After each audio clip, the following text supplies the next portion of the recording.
Hello again, it's me.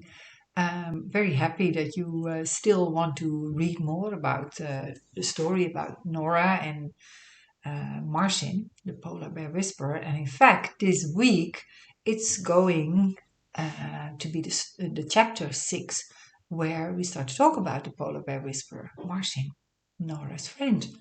So here's a lovely picture where Norah is at the zoo. Just lovely because I think she's lovely. And yeah, she's got a lovely place, but of course, it's nothing like where she was before. However, this is Norah. She always looks at solutions and, she thinks, okay, I can't change anything about this now. But what can I do? What can I do to make this the most positive experience? And what can I learn from it? And what else? Who can I make friends with and things like that? So, shall I start reading? Will you join me? I hope you're sitting comfortably. And here we go. Chapter 6, The Polar Bear Whisperer. There was one little boy who came to see Norah quite often at the zoo. Almost every week he was there.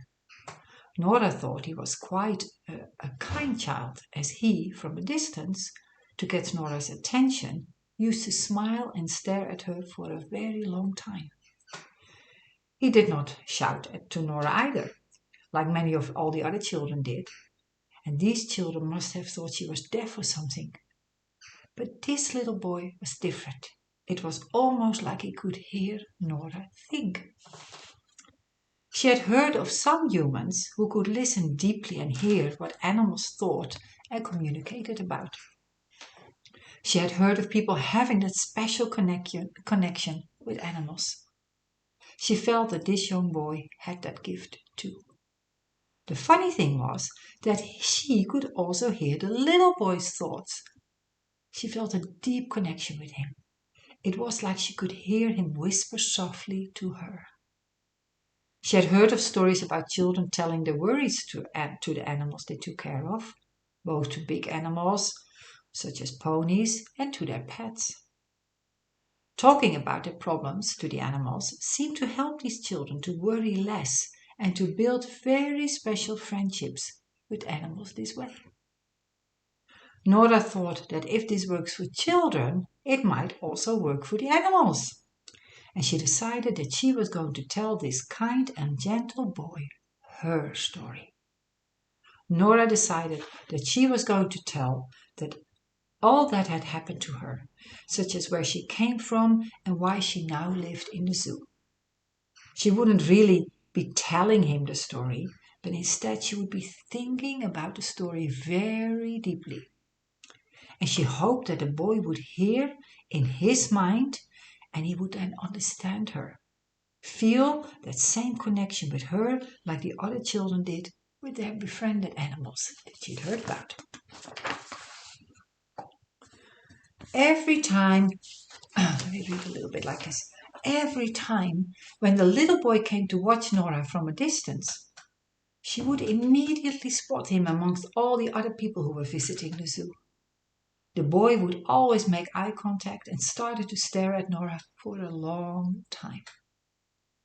The boy would always look so happy when they made eye contact, and he would continue to smile at her, which made her feel happier too. It even made her feel a little bit less sad for a while. Then she would start to think very deeply about her story and share it, only with her thoughts, with the little boy. Nora told the boy, silently with her thoughts, how she had arrived in the zoo after being caught. She shared with him mentally about how wonderful the place was where she used to live and how she missed being there.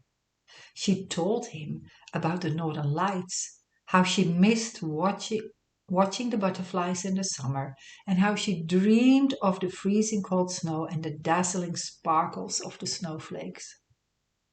She also thought deeply about how she had noticed that the freezing cold sometimes were getting shorter, and how finding food was getting more difficult. She wondered if the boy had also noticed these kind of changes where he lives. She told the boy, with her thoughts, that these changes had made it harder to find food. The boy had a sense of calm around him, which was quite similar to the fishermen she had seen at the Northern Pole. These fishermen could sit there for hours sometimes, hardly moving, until they caught a fish, and then there would be a great excitement of shouting and laughter. Norah thought that the boy could be a good fisherman too. He seemed to have a lot of patience while standing and looking at Norah, often for a very long time. One day, when Norah was sharing her thoughts with the boy, she could suddenly hear the boy's thoughts too. First she got a shock, and then she was so happy that she could hear him, as this could mean that he could hear her too. His silent voice sounded like a gentle whisper. It sounded kind, inviting, and understanding. Norah could hear him say that he was so sorry to hear about Norah's life story. The things Norah had shared with him that day had made him stop smiling, and Norah could see small drops of water rolling over his little cheeks. The boy suddenly looked very, very sad. Norah didn't like seeing him so upset, and she started to think deep thoughts again and spoke to the boy in a silent way, saying that she was so happy that they now could hear each other's thoughts. They had both discovered a silent way of communication to understand each other, which was amazing and could be so helpful.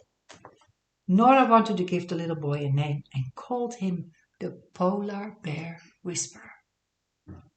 Norah shared with him that it saddened her to see him so upset too. She suggested to him that maybe they could form a team and work together.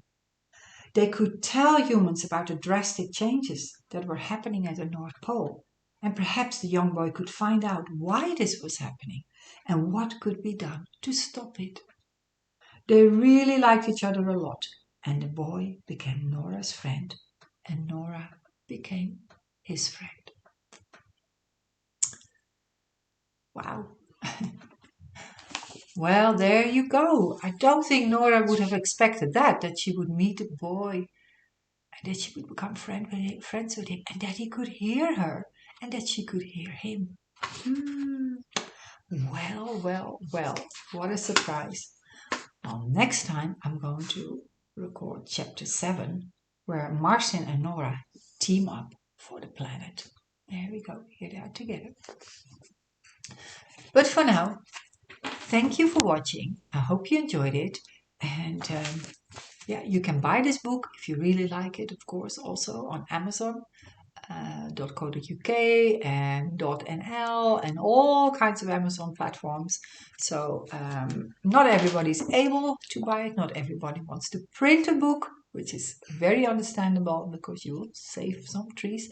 But sometimes when we have a book, it's really nice because we can look at it and it can inspire us and we can share it and pass it on to our friends, or we can bring it to a library or something like that. So some books are, really, really enjoyable to have. So, do whatever feels best for you.